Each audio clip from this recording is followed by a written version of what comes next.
Caesar করে বাচ্চা হইছে, তুমি আর কি বুঝবে বাচ্চা হওয়ার যন্ত্রণা কি, কতটুকু ওরে তুমি বুঝবে না। হ্যালো এভরিওয়ান, আসসালামু আলাইকুম। আশা করি সবাই আল্লাহর রহমতে ভালো আছেন, আমিও ভালো আছি আলহামদুলিল্লাহ। মা হওয়াটা প্রত্যেক মেয়ের কাছেই এক অন্যরকম ভালো লাগা বিষয়। যারা মা হয়েছে তারা বুঝে, এবং যারা এখনও মা হতে পারেন নাই, আল্লাহ যাদেরকে এখনও সন্তান দেন নাই, তারা বুঝে মা না হতে পারার কষ্টটা কতটুকু। তো যাই হোক, আজকে আমার মেয়ে 4 বছর পূর্ণ হলো। এই 4 বছরের প্রত্যেকটা দিন, প্রত্যেকটা রাত কতটা কষ্টের কাটিয়েছি।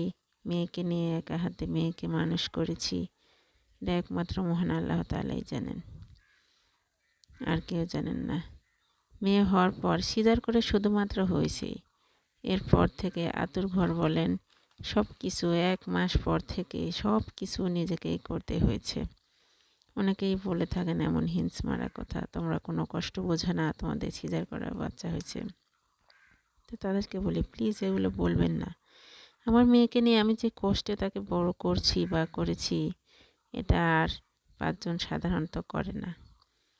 কেন জানেন? আমার সাপোর্ট করার মতো কেউ নাই। আমার শাশুড়ি অনেক আগেই মারা গেছেন। আমার মা, উনি অনেক আগে থেকেই অসুস্থ। আমার মেয়েকে যখন কনসিভ করি 5 মাস, তখন থেকেই একদম পুরোপুরি অসুস্থ। তাই আমাকে সাপোর্ট করার মতো, হেল্প করার মতো কেউ ছিল না। হয়তো বলবেন যে হেল্পিং হ্যান্ড রাখলেই তো পারতেন, বা কাজের লোক, কিন্তু স্বামী সামান্য চাকরি করত, সেই সামর্থ্য ছিল না স্বামীর যে একটা এক্সট্রা লোক রাখবে। মেয়েকে নিয়ে খাওয়া দাওয়া, গোসল সব কিছু, দেখা যাচ্ছে খেতে বসেছি, মেয়ে আমার হাগু করে দিছে, ওই সময় আমার ওই অবস্থায় পরিষ্কার করে দিতে হয়েছে। বাথরুমে যাব গোসল দিতে, মেয়েকে নিয়ে বাথরুমের এক পাশে বসে দিয়ে গোসল করেছি। এমন নানা কষ্টের নানা মুহূর্ত আছে যা এখন মনে পড়ে মাঝে মাঝেই, আর ভাবি মেয়েটা আমার বড়ই হয়ে গেল।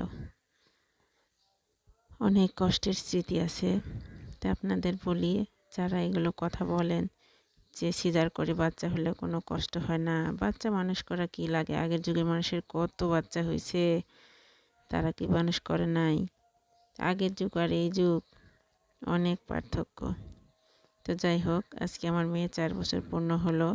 সবাই তার জন্য দোয়া করবেন, সে যেন মানুষের মতো মানুষ হয়, আল্লাহ যেন তাকে নেক হায়াত দান করে, সে যেন একজন নেককার এবং আলেম বান্দা হিসেবে বড় হতে পারে, মা বাবার এবং সকলের মুখ উজ্জ্বল করে। ধন্যবাদ সবাইকে। আসসালামু আলাইকুম রহমতুল্লাহ।